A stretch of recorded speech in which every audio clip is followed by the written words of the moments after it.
one of my summer schools classes, and I remember getting my reading list and trying to read some of it, and some of the words that they used, I was like, I don't even know what this means. So I remember thinking in my head, trying to figure out what it meant, and then I was like, do you know what, I'll Google it. It's like, it's one of the things, I'll just Google it. And it's like, there's no shame in Googling something that you don't understand, because when you go from reading regular books and then you read academic writing, you're like, oh my goodness, oh my goodness, that is really complicated and long, and why are they writing like this? But try not to focus too much on understanding every single thing you read. I think sometimes it's important just to actually finish what you're reading, and then once it's mentioned again, it kind of makes a wee bit more sense. But in terms of the mass of the readings and stuff like that, it's usually not too bad as long as you set aside some time to actually do it.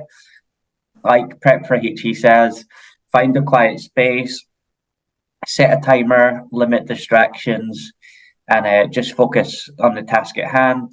Give yourself 45 minutes. That's what I usually do. Once the timer goes off, have a break, and I would just work my way through the essential readings in chunks like that. Try not to put too much pressure on myself, and but the more, like you said, the more you read it, the better you do get at understanding it. And if you're working on something, I always found that useful that if I was reading something and I didn't quite understand it, to highlight it. And even if you just ask somebody, like the lecturer, do you have a better perspective on this, they might actually be able to help you. I found myself doing that quite a lot. There is no shame in asking. I remember being quite, what if everybody else understands this and I don't, and I sound a bit silly for asking that. But no, there wasn't any shame in asking. So I remember asking a lecturer and he was like, I'm actually not sure. So I'm going to need to check. So yeah, most of the time, a lot of people, other people might not understand it. But knowing that I'm not going to understand it straight away is definitely helping, because I don't expect to understand something 100% the first time I read it. And maybe I'll need to read it, maybe watch a couple of videos on it, read more stuff, and then I have a better understanding of it. Sometimes I need to sleep on it. And that's okay as well. I think knowing that makes it a lot easier for me to go into readings that are maybe a bit more daunting. But just be patient with yourself, and give yourself time, and the results will come.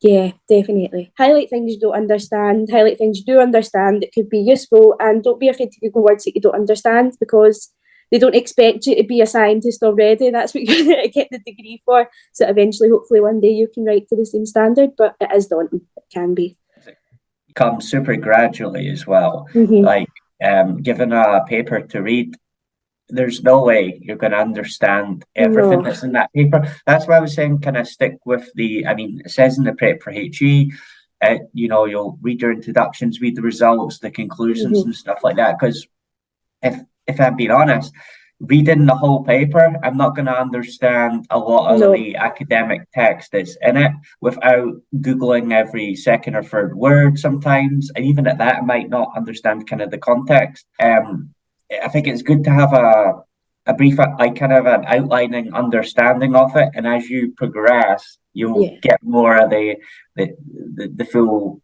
understanding of it. But yeah, that's something that really bugged me. Especially if given a paper, I would try and read all of it and try and understand all of it. But I can't, because I'm not, that's a published paper in a scientific journal. Of course, I'm not going to understand all of that so far.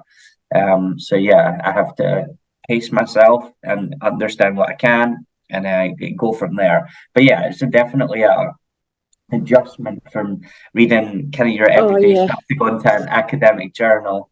It's crazy. Yeah, definitely. We'll get there. Get there.